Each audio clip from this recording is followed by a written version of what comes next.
Court does call the case of the people, state of Michigan versus Cyrus Abadi. Good afternoon, Your Honor. Mary Stanhouse, Assistant Prosecuting Attorney. And good, People. and good afternoon, Your Honor. With also on behalf of Cyrus Abadi standing to me, right? Cyrus, please speak. Good afternoon, Your Honor. Cyrus Abadi here. All right, this has come back to me. I don't know if it's really a motion, but I don't know who would like to start, but I certainly have some questions. I have a few things to put on the record, but I'll defer to Mr. Dowse if he wants to go first. I have no problem with that. I do not need to go first. So. Well, you might need to. I'm going to let you put on what you need to put on the record, because I think the last communication I saw, Mr. Dowse had filed something and you had requested whether or not we needed a written response or whether or not you could give an oral response.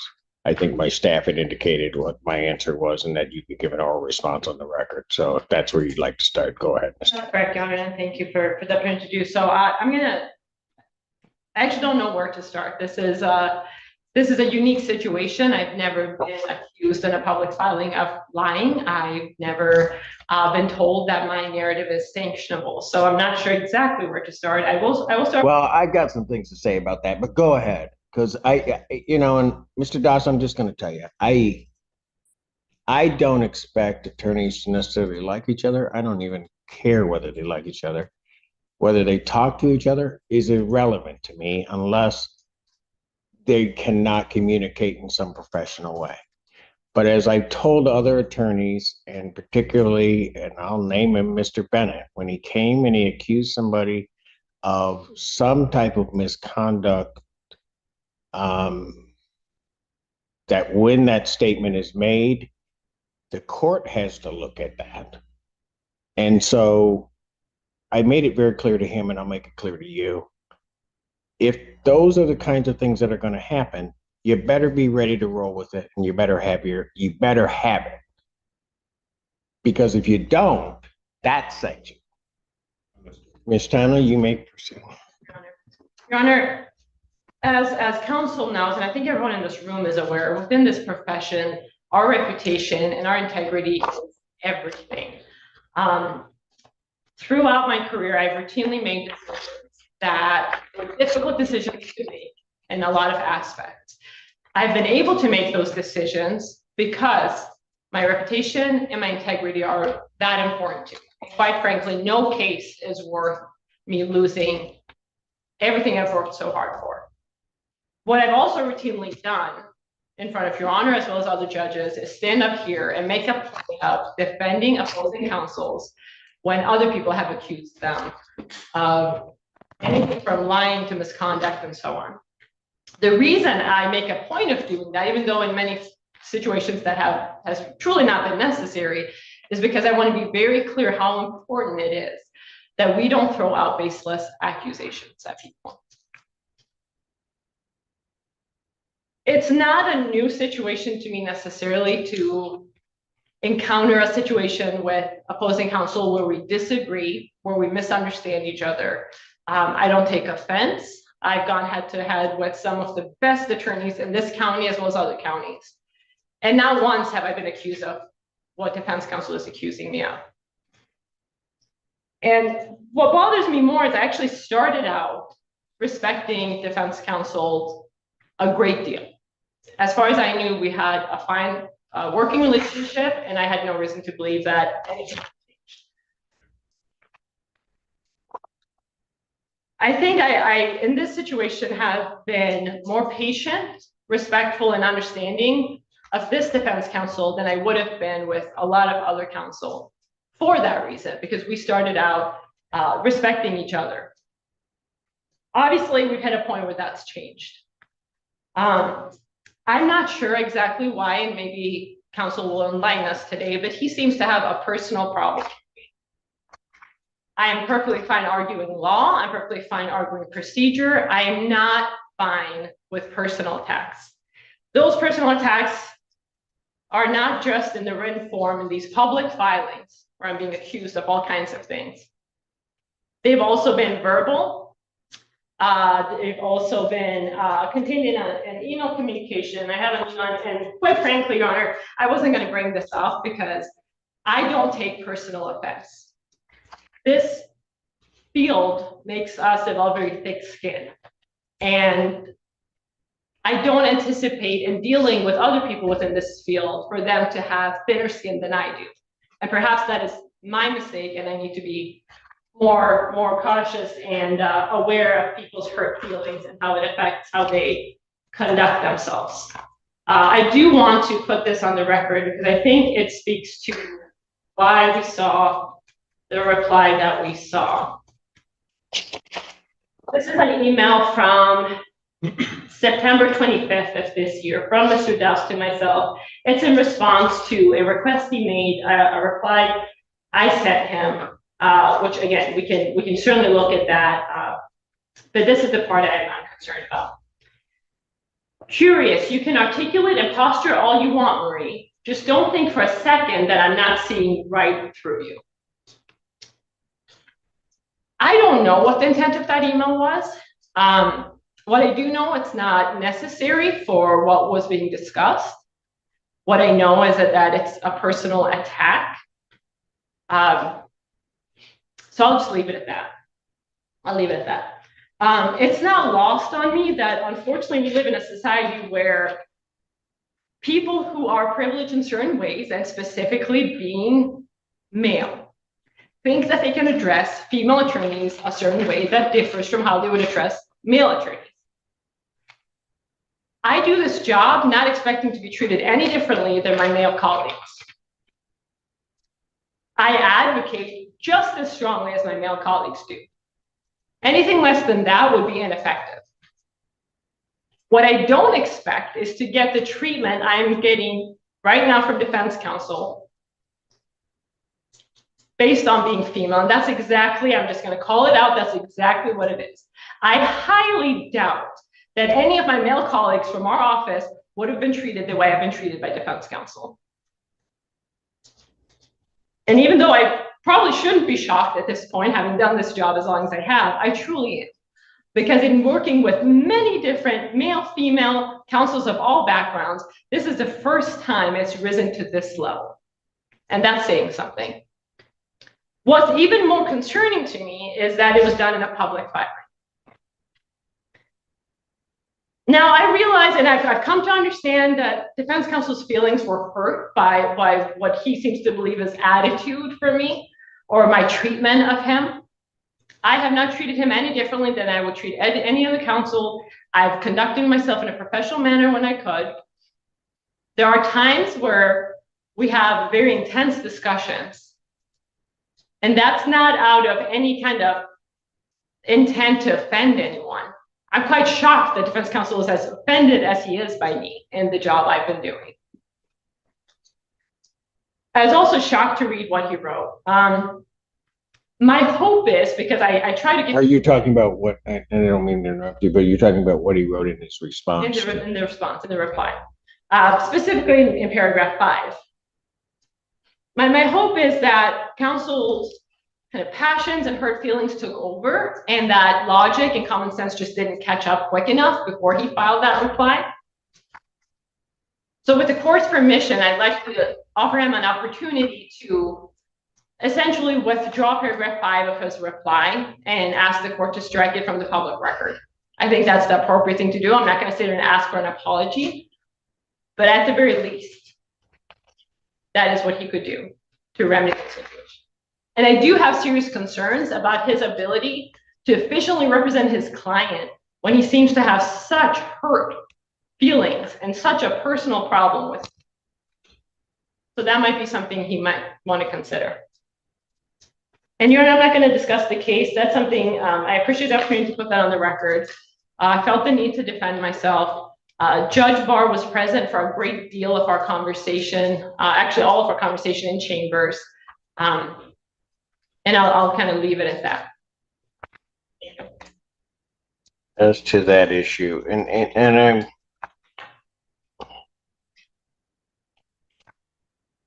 I great hesitation in saying this, and certainly Mr. Doss, you can respond if you want to that. When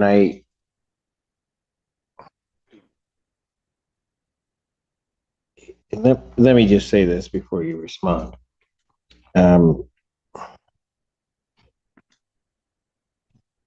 I've read over the years a number of your pleadings, both from you and both from those in your office.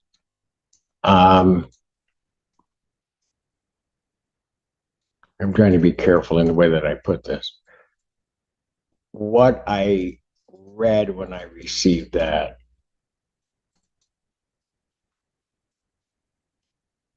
I was surprised.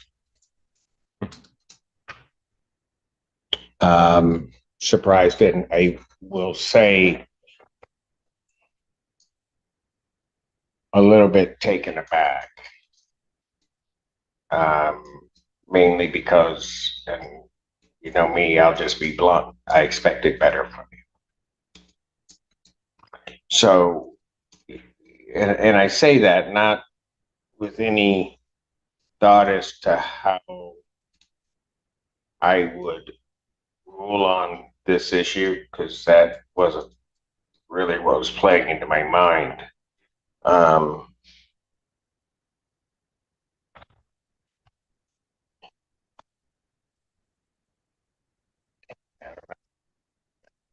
Just expected better. Go ahead, Mr. Doss. Thank you. This is not personal, Judge. This is professional. Which part? What I have put in writing and submitted to the court. No, Mr. Doss. And I'll let you go on. But no, this was clearly personal. I have been reading briefs and preparing briefs, memorandums for over 30 some odd years. I've been reading them as a judge for over a quarter century. If I say to an attorney that I'm taken back by what you put in and that I expected better, you can take that however you will. You can defend yourself. You can say I'm all wrong, that I'm washed up, that somehow or another you can say whatever you want. But I don't say it unless I mean it. Understood. Go ahead.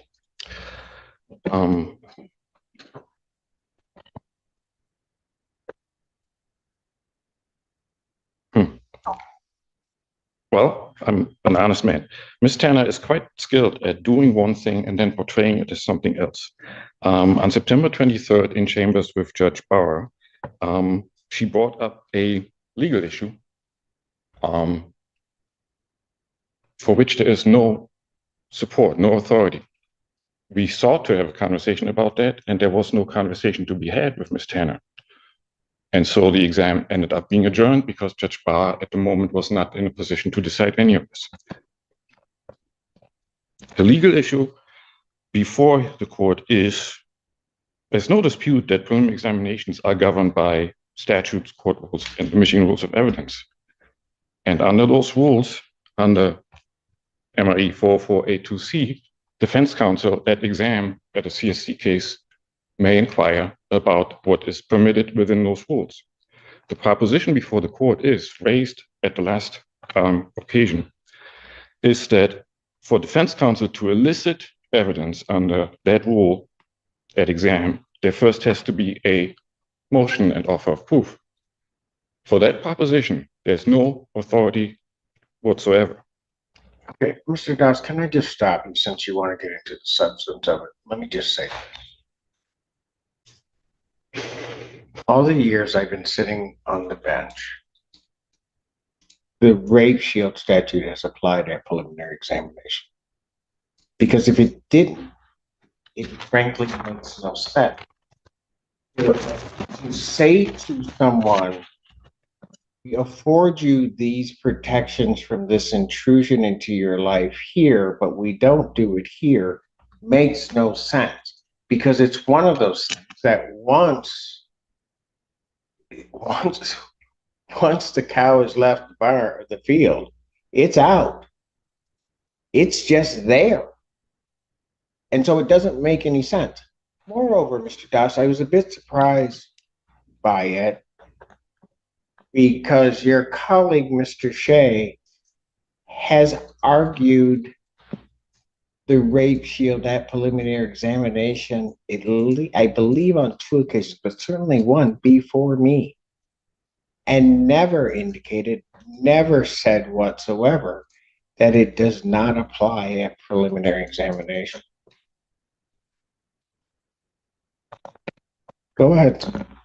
Well, the authority that there is on that issue is to the contrary. I believe it, I put it in writing. I provided the court with the authority. What in fact I did was I did not submit an advocacy piece. I did not, I'm not asking anything of the court. I'm not trying to convince the court of anything. I advised the court on what the law is. I believe I was well within the rules on going about it in that way. As far as now, what Ms. Tanner put on the record earlier, I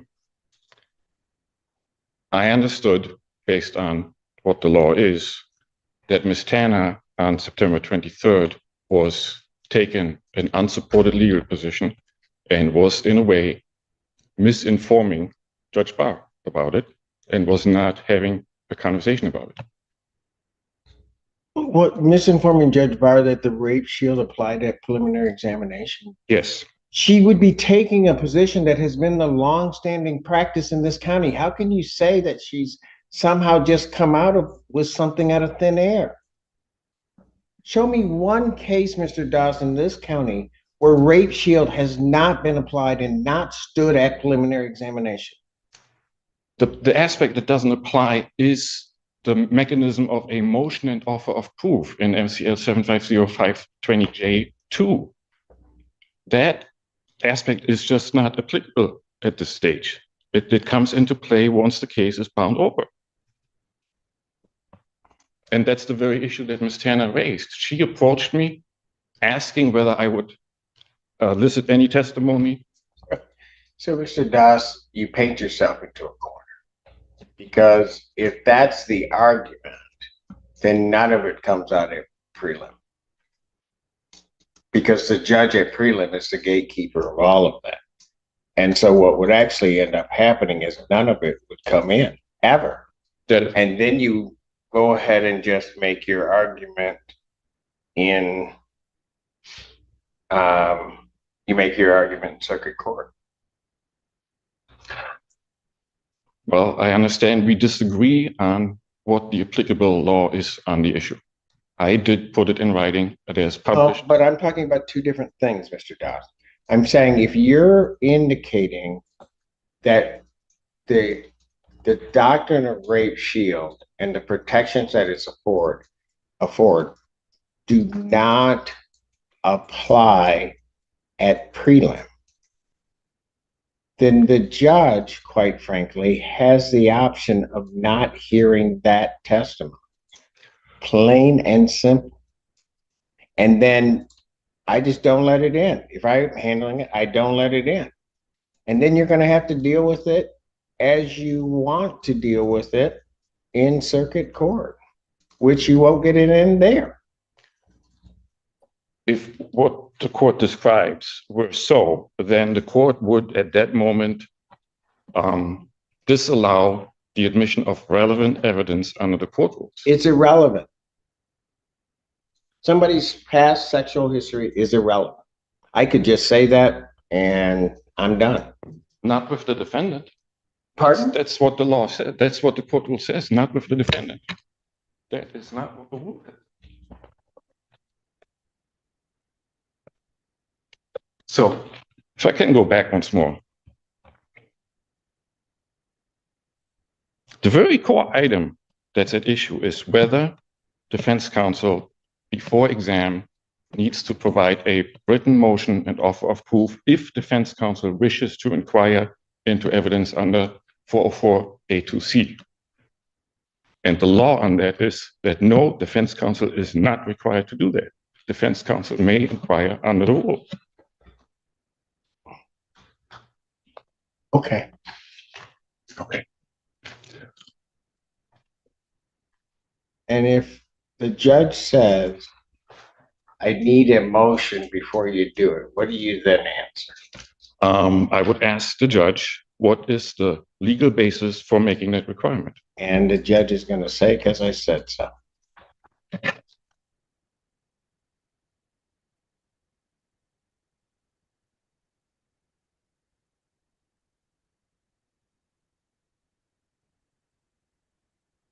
I am hearing that, and yes, I am greatly at odds with it because there's no legal basis. Maybe that's the for that reason requirement. you wear the robe and you don't.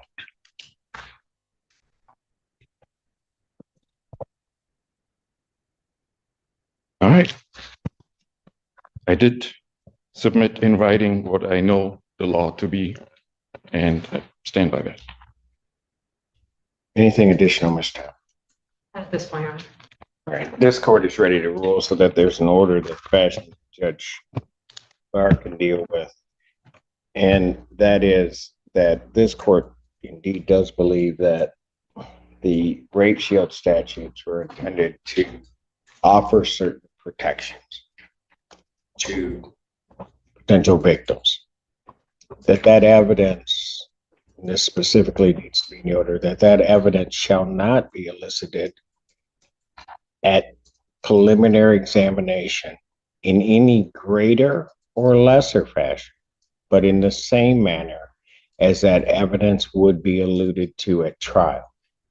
To do otherwise would make the rape shield a nullity in its entirety.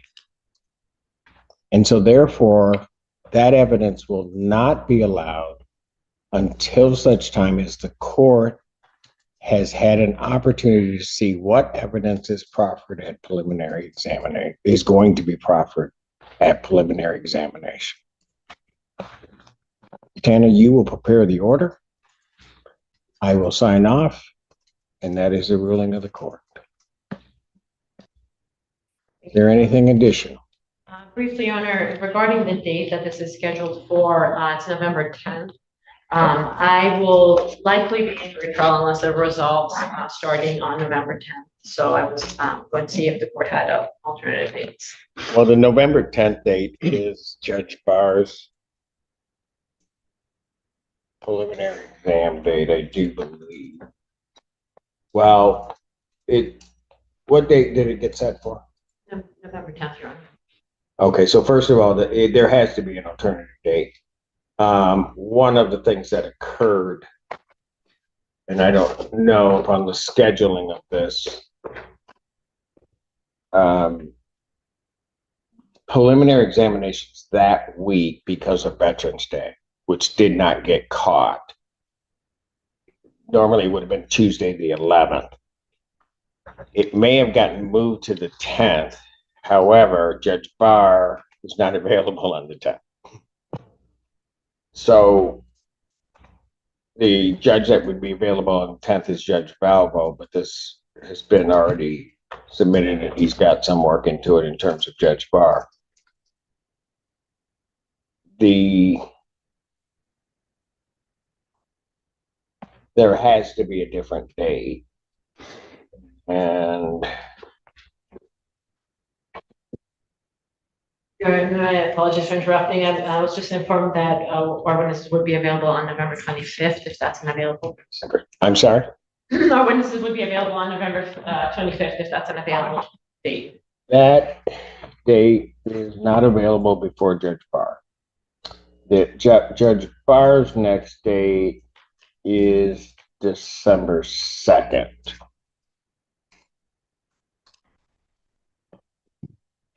And just so that I'm clear, he has the 13th, but my understanding is that would not be available that week. So it would be December 2nd. Is there any objection from either side to setting this for December 2nd? No, Your Honor, that's a good date. Then preliminary examination in this matter will be adjourned to December 2nd. I will let Judge Barr, my staff will let Judge Barr's staff know that we moved it to that date because he wouldn't have had the 10th in any event. So we'll do it that way. Anything else? No, Your Honor. Thank you. Thank you.